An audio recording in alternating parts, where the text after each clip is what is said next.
Hi guys, welcome back to my channel rainbow Sandhya. कैसे हो सब लोग? आई होप आप लोग बहुत अच्छे होंगे। तो आज के वीडियो में मैं आपसे शेयर करने वाली हूँ अपना पर्सनल एक्सपीरियंस फेदर्स के साथ कि मेरा कैसा एक्सपीरियंस रहा फेदर्स के साथ। यूनिवर्स के जो फेदर्स वाले साइन होते हैं उनको मैंने कैसे अपनी लाइफ में अप्लाई किया और मैंने क्या मीनिंग निकाला और फेदर्स दिखने पे मेरी लाइफ में क्या क्या चेंजेस आते हैं। यही मैं डिटेल में डिस्कस करने वाली हूँ। फेदर्स हमें कब दिखते हैं, क्यों दिखते हैं और इनके दिखने का क्या मतलब होता है, इस पे मैंने ऑलरेडी एक वीडियो बनाया है जिसका लिंक आपको डिस्क्रिप्शन बॉक्स में मिल जाएगा। बट इस वीडियो में मैं सिर्फ ये आपसे शेयर करने वाली हूँ कि फेदर्स के साथ मैंने क्या क्या एक्सपीरियंस किया है।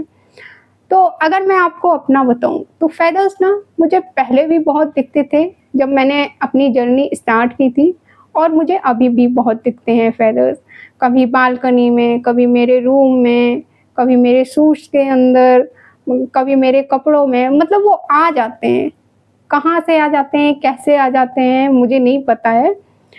तो जब भी हमें स्टार्टिंग में जब हम जर्नी स्टार्ट करते हैं अपनी लॉ ऑफ अट्रैक्शन की या मैनिफेस्टेशन की, तो हमें फेदर्स दिखे या नंबर्स दिखे या यूनिवर्स का कोई भी साइन दिखे तो हम क्या सोचते हैं, विश फुलफिलमेंट का साइन समझ लेते हैं कि मेरी विश मुझे मिलने वाली है। जो मेरी डिज़ायर है, जो मैंने यूनिवर्स से मांगा है, वो चीज़ मेरे पास आने वाली है। तो मुझे भी यही लगा, मैंने भी यही सोचा। जब मुझे स्टार्टिंग में फेदर्स दिखे मैं भी बहुत एक्साइटेड हो गई, बहुत खुश हो गई कि वाओ, मेरी विश मुझे अब मिलने वाली है। मैंने जो मांगा था मुझे बहुत जल्दी मेरे पास आने वाला है वो चीज़। बट जैसे जैसे टाइम निकलता गया, 3 महीने हो गए, 6 महीने हो गए, 8 महीने हो गए, साल भर हो गया, पर विश तो नहीं मिली मुझे। मेरी डिज़ायर तो मेरे पास नहीं आई, लेकिन मुझे फेदर्स फिर भी दिख रहे थे बीच-बीच में। तो मैंने ये सोचने लग गई कि यार, जब मुझे विश नहीं मिल रही है मेरी, तो ये मुझे फेदर्स क्यों दिख रहे हैं फिर?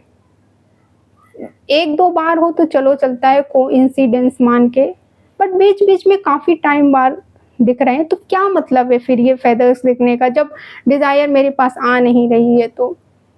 यहाँ पे मैं ना आपको एक चीज़ क्लियर कर दूँ कि यूनिवर्स के जो साइन होते हैं ना, वो 2 तरह के होते हैं। एक गाइडेंस वाले और एक डायरेक्ट विश फुलफिलमेंट वाले। इस पे भी मैं एक अलग से वीडियो बनाऊँगी कि अब ये जो फेदर है ना, ये गाइडेंस का साइन है, ये आपको गाइड करता है।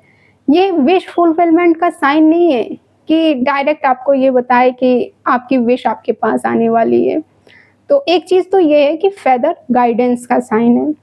तो जब मैं ये सोचने लग गई कि यार, ये मुझे दिख क्यों रहे हैं, तो मैंने ना इनको फिर नोटिस करना स्टार्ट किया कि जब-जब मुझे ये फेदर दिखेंगे, देन मैं ये नोटिस करूँगी कि मेरी सिचुएशन क्या है उस वक़्त, मेरी लाइफ़ में क्या चल रहा है, मेरे माइंड में, मेरे अंदर क्या चल रहा है, मैं कैसा सोच रही हूँ, कैसा फ़ील कर रही हूँ। तो 3-4 बार, 6-7 बार मैंने कंटिन्यू इस चीज़ को नोटिस किया। जब भी मुझे फेदर्स दिखाई दिए तब मैंने अपनी सिचुएशन को रिलेट करना स्टार्ट किया।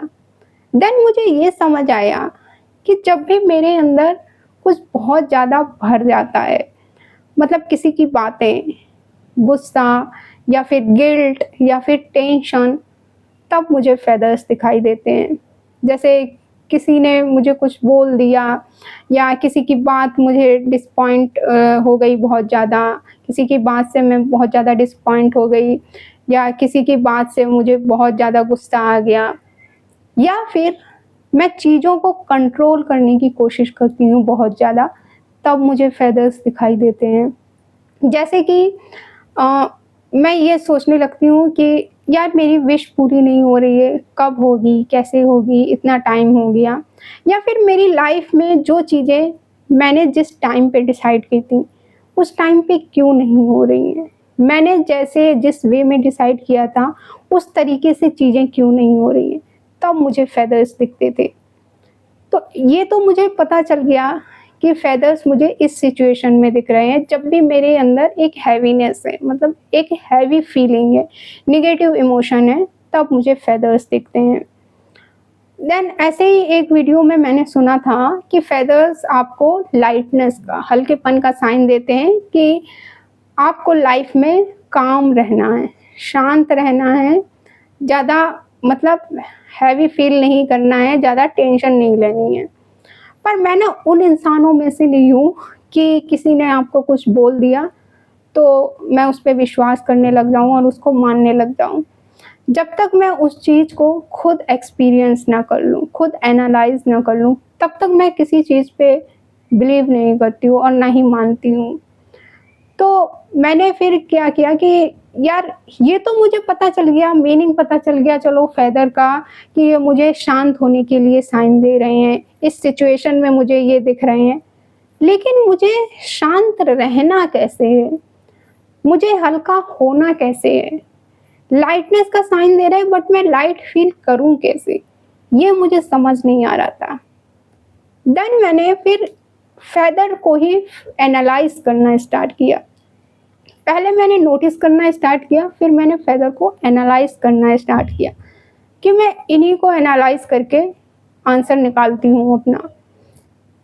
मैंने ना फिर फेदर को ध्यान से देखना शुरू किया। पता नहीं आप लोगों में से कितने लोगों ने इस चीज़ को नोटिस किया है? कभी आप ना फेदर को ध्यान से देखना। कैसा होता है फेदर? कितने हल्केपन के साथ जिस तरफ उसको हवा ले जाती है, वो उस तरफ बहता हुआ, झूमता हुआ, धीरे-धीरे लाइटनेस के साथ ज़मीन पे गिरता है। मैंने उससे ये समझा कि मुझे भी ऐसे ही रहना है, जैसे ये फेदर है, जैसे फेदर की पर्सनैलिटी है, वैसे ही मुझे रहना है। मुझे भी लाइट हल्का रहना है, मेरे अंदर जो हैवीनेस है, हैवी फीलिंग है, उसे लेट गो करना है, बाहर निकालना है। कोई भी ऐसी फीलिंग जो मेरे अंदर नेगेटिव इमोशन क्रिएट कर रही है, उसको मुझे अपने अंदर नहीं रखना है। मैंने इसका जो पूरा जो सार वो ये निकाला कि मुझे ना अपनी लाइफ में फ्लो के साथ बहना है। जैसे ये फेदर एयर के साथ बहता है, मुझे अपनी लाइफ में फ्लो के साथ चलते जाना है। गो विथ फ्लो, ये जो लाइन है ना, ये मैंने फेदर से सीखी है कि अब मैं ना ज़िंदगी मुझे कहाँ ले जा रही है, किस तरफ ले जा रही है, जहाँ ले जा रही है, बस मैं एन्जॉय करती हुई उस तरफ चलती जा रही हूँ। अब मैं ज़्यादा चीज़ों को कंट्रोल करने की कोशिश नहीं करती हूँ कि मेरे हिसाब से चीज़ें नहीं हो रही हैं, कब होंगी, कैसे होंगी। अब मैंने कहा कि चलो देखते हैं ज़रा कि कहाँ ले जा रही है ज़िंदगी, क्या डिसाइड किया है लाइफ ने मेरे लिए, टाइम ने मेरे लिए। और पता है जब मैंने चीज़ों को कंट्रोल करने की कोशिश नहीं की और मुझे लाइफ अपने फ्लो में जिस तरफ ले गई है, मैं सिर्फ आँख बंद करके उस तरफ चलती गई हूँ, बस अपने माइंड का यूज़ करके, देन मुझे मेरी उम्मीद से ज़्यादा उस जगह पे मिला है। जब से मैंने अपनी लाइफ में इस चीज़ को अप्लाई किया ना, मेरी लाइफ में बहुत सुकून है, बहुत ईज़ी हो गई है मेरी लाइफ। अब ना मैं ज़्यादा प्लानिंग व्लानिंग नहीं करती हूँ। अब मेरा एटीट्यूड ऐसा है कि ठीक है, अब मुझे लाइफ जहाँ ले जा रही है, मेरी लाइफ में जो भी सिचुएशन आ रही है, मैं बस अपने माइंड का यूज़ करूँगी। अब भगवान ने मुझे माइंड तो दिया है ना कि हाँ, इस सिचुएशन में मैं ये एक्शन ले सकती हूँ, मैं इस सिचुएशन में ये डिसीज़न ले सकती हूँ। अपने माइंड का यूज़ करूँगी, बस मैं कंट्रोल करने की कोशिश नहीं करूँगी। एक तो मैंने ये चीज़ सीखी है।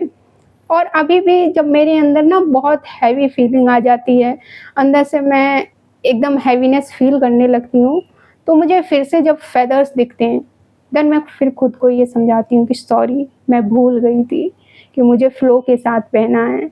मैं सॉरी बोलती हूँ और फिर मैं फ़्लो के साथ रहती हूँ। एक मैंने ये गो विथ फ़्लो लाइफ़ के साथ चलना सीखा। दूसरी चीज़ मैंने सबसे बड़ी ये सीखी है फेदर से कि जब मैंने लाइफ के साथ फ्लो के साथ चलने पे अपने जो एक्शन लेने स्टार्ट किए हैं अपने माइंड का यूज़ करके, अगर कोई एक्शन मेरा, कोई डिसीज़न मेरा गलत हो गया है, तो मैं ना अब किसी को ब्लेम नहीं करती हूँ, ना ही यूनिवर्स को, ना ही किसी इंसान को, किसी भी चीज़ को ब्लेम नहीं करती हूँ अब।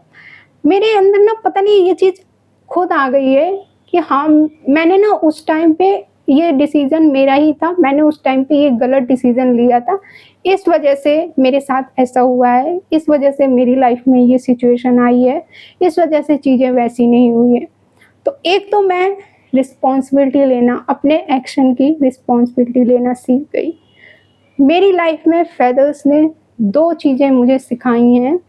एक तो लाइफ के साथ, फ्लो के साथ रहना, दूसरी चीज़ अपने एक्शन की, अपने हर एक काम की रिस्पॉन्सिबिलिटी लेना। ये मैंने फेदर से सीखा है। आप हैप्पीनेस के साथ जितना क्यूरियस होके ये जानने की कोशिश करेंगे ना कि अब मेरी लाइफ में क्या होने वाला है, अब मेरी लाइफ में क्या हो रहा है, आगे क्या होने वाला है, लाइफ कहाँ ले जा रही है मुझे, क्या रास्ता बना रही है लाइफ, तो यूनिवर्स ना आपको और ज़्यादा साइन भेजता है, और ज़्यादा आपको तरह-तरह के फेदर्स दिखाता है यूनिवर्स। वो आपको फेदर्स के थ्रू ये बताने की कोशिश करते हैं यूनिवर्स कि तुम्हें लाइफ में रुकना नहीं है, चलते जाना है, क्विट नहीं करना है लाइफ में, बस लाइफ के साथ चलते जाओ।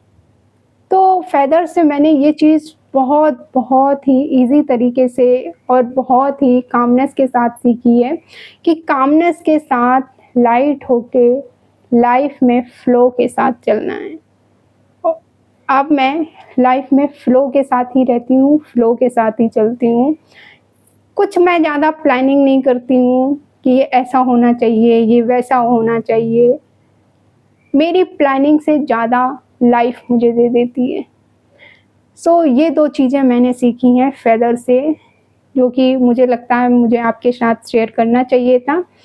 बट मैं यहाँ पे आपको एक चीज़ कहना चाहूँगी कि यूनिवर्स के साइन को ना आपको खुद एक्सपीरियंस करना चाहिए।